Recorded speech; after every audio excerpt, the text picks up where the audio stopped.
Hello. तो audio book के episode number 6 और बुक के a song of ice and fire के चैप्टर नंबर 3 डेनरिस टारगेरियन। तो इस वीडियो में मैं इसको कवर करने वाला हूँ। तो वीडियो को करते हैं शुरू बिना किसी स्पॉइलर के।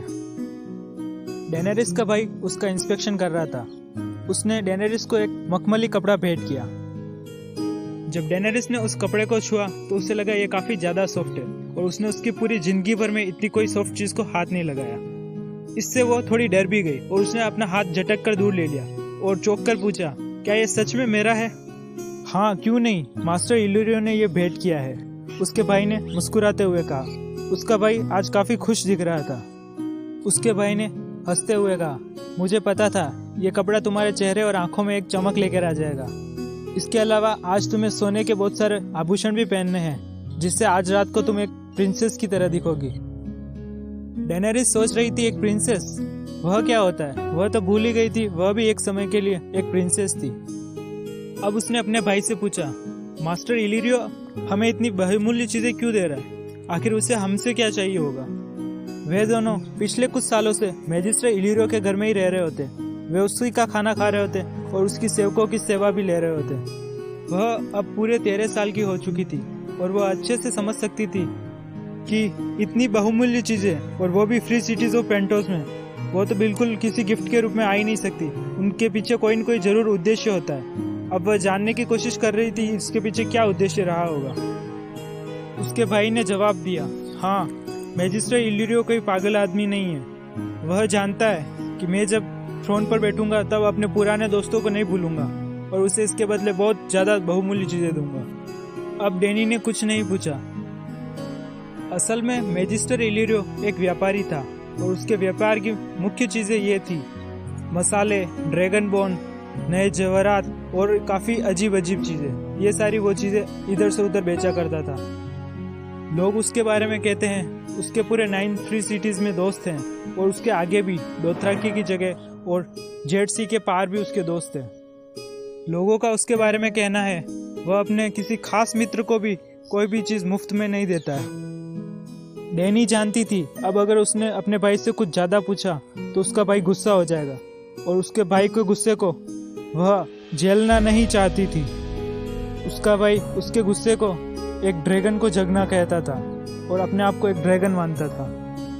उसके भाई विसरेस ने अब उसका निरीक्षण करते हुए कहा, मैजिस्ट्रेट इल्यूरियो कुछ समय बाद में कुछ स्लेव्स को भेज देगा, वो तुम्हें अच्छे से नहला देगी। इसके अलावा तुम्हें अपने अस्तबल में लगे हुए घोड़े उसके भी अच्छे से साफ सफाई कर लेनी चाहिए।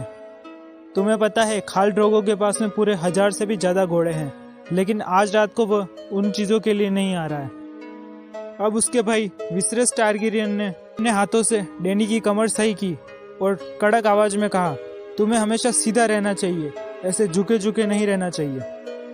अब विसरेस ने डैनी की बाह को जोर से दबाते हुए कहा, मैं जानता हूँ आज रात को तुम मुझे निराश नहीं करोगी और अगर तुमने किया तो तुम जानती हो इसका परिणाम क्या होगा, तुम एक ड्रैगन को जगा दोगी। वह अपने हाथ से जोर से डैनी की बाह को दबाए जा रहा था। इस पर डैनी ने उससे छुड़वाने के लिए कहा, हाँ, मैं तुम्हें निराश नहीं करूंगी। अब विसरेस वहां से जाने लगा। वह जाते हुए कह रहा था, इतिहासकार जब भी मेरे शासन के बारे में लिखेंगे तब उसकी शुरुआत आज की रात से होगी और उसमें तुम्हारा भी एक अच्छा नाम होगा।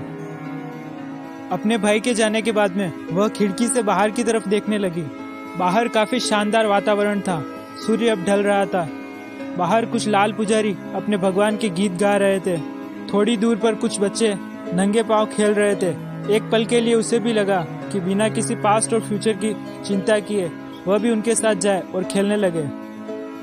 वह भी इन सभी चीजों से मुक्त हो जाए, न किसी खाल ड्रोगो के सामने उपस्थित होने की संकोच, न अपने भाई के मारने का कोई डर।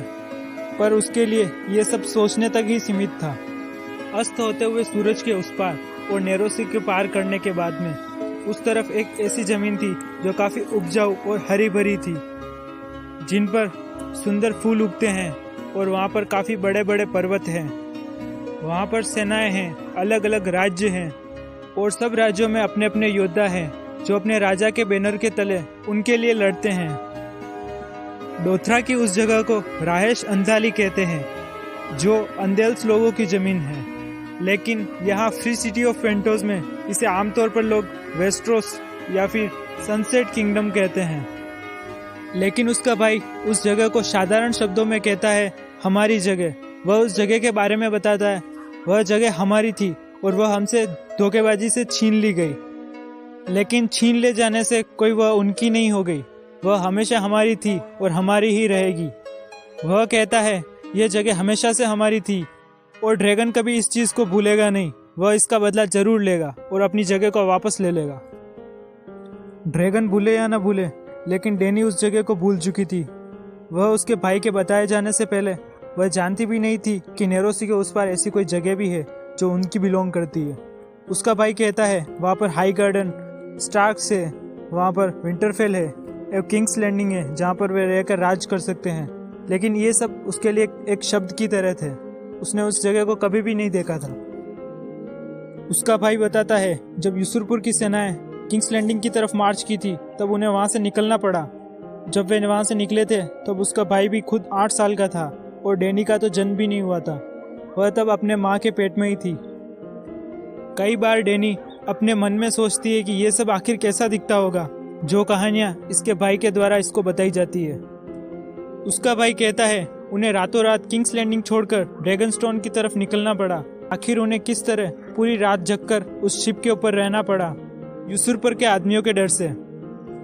विसरेस उसे बताता है कि आखिर उनका भाई रग्नार टारगेरियन कैसे ट्राइडेंट के ब्लडी वाटर में अपनी प्रेमिका को बचाते हुए मारा गया, और किंग्स लैंडिंग उस यूसुरपुर के डॉग्स यानी कि स्टार्क्स और लेनिस्टर्स द्वारा किस तरह इनसे छीन ली गई, और किस तरह आखिर प्रिंसेस मारिया जो कि डॉर्न की राजकुमारी थी और उनके भाई रग्नार की प्रेमिका, लेकिन जब उसने रग्नार को बचाने के लिए उसके जान की भीख मांगी तो उसके सामने ही उसे मार दिया गया।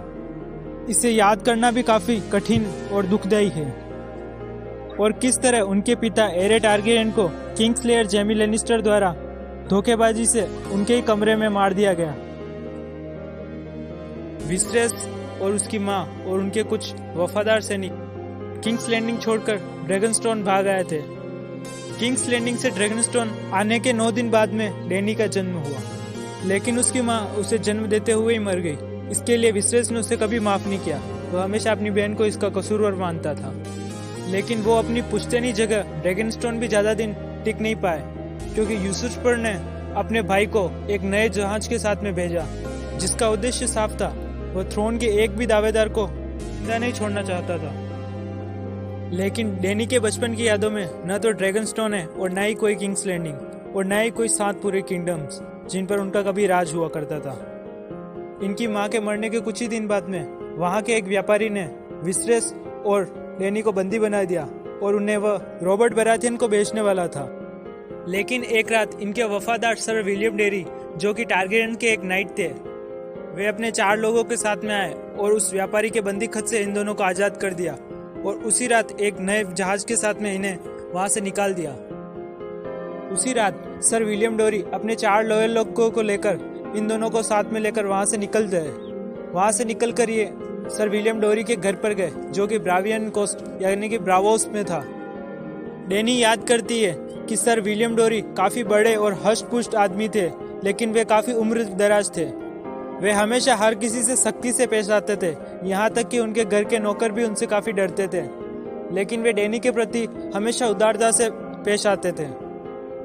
लेकिन उन्होंने अपने अंतिम दिन काफी बीमारियों में बिताए और वे हमेशा अपने बेड पर सोए रहते थे। वे अक्सर डैनी को लिटिल प्रिंसेस या फिर माय लेडी कहकर संबोधित करते थे और इसके प्रति हमेशा उदार रहते थे। डैनी को याद है जब वह और उसका भाई सर विलियम के घर में रहते थे तब उनकी काफी अच्छी खातिरी वहाँ पर की जाती थी। उसका और उसके भाई का अलग अलग एक कमरा था और डैनी के कमरे के बाहर एक बड़ा सा नींबू का पेड़ था। वह उस घर के बारे में सोचती है। उस घर के काफी बड़े और लाल दरवाजे थे। कुल मिलाकर सब कुछ उसकी पसंद का वहाँ था। सर विलियम के मरने के बाद उनके नौकरों ने सारा उनका बचाया हुआ धन हड़प लिया और पूरे घर पर अपना कब्जा कर लिया। इस पर डैनी और उसके भाई विसरेस को वहां से निकलना पड़ा। डैनी को रोना आ गया था जब वह आखिरी बार उस लाल बड़े घर के दरवाजे उसके लिए बंद हो गए थे हमेशा हमेशा के लिए। शुरुआत के दिनों में तो डैनी और उसके भाई का 9 फ्री सिटीज में काफी स्वागत किया जाता था वहाँ के बड़े बड़े व्यापारी उन्हें घर बुलाते थे, उन्हें खाना खिलाते थे। लेकिन जैसे जैसे समय बीतता गया और उनको पता चल गया कि अब विसरेस को थ्रोन वापस नहीं मिलने वाला है, तो उनका प्यार इनके प्रति कम हो गया। डैनी भी समझ सकती थी कि ये उनका कोई प्रेम नहीं है, ये केवल उनका अपना फायदा था। लेकिन अब विसरेस को थ्रोन नहीं मिलने वाला है तो उनका फायदा भी नहीं है, इसलिए उन्होंने इन्हें बुलाना बंद कर दिया। सालों बीत गए इन्हें इधर उधर भटकते हुए। इनकी धीरे धीरे जो भी इनकी संपत्ति थी, जो ये ड्रैगनस्टोन से अपने साथ में लाए थे, वह सब कुछ बिक चुकी थी। अंतिम में इनके माँ का जो क्राउन था, उसका जो सफायर था, वो भी इन्होंने बेच दिया। अब इनके पास में कोई भी बहुमूल्य चीज नहीं थी जिसे बेचकर ये अपना अच्छे से जीवन यापन कर सके। डैनी ने बाहर पेंटोस की गलियों में सुना था कि उसके भाई को वहाँ के लोग बेगर किंग कहकर पुकारते हैं, लेकिन डैनी कभी नहीं जानना चाहती थी कि वे लोग उसे क्या कहते हैं।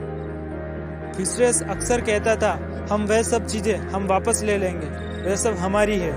यह सब कहते हुए विसरेस के हाथ कांपने लग जाते थे, वह थोड़ा गुस्सा भी हो जाता था।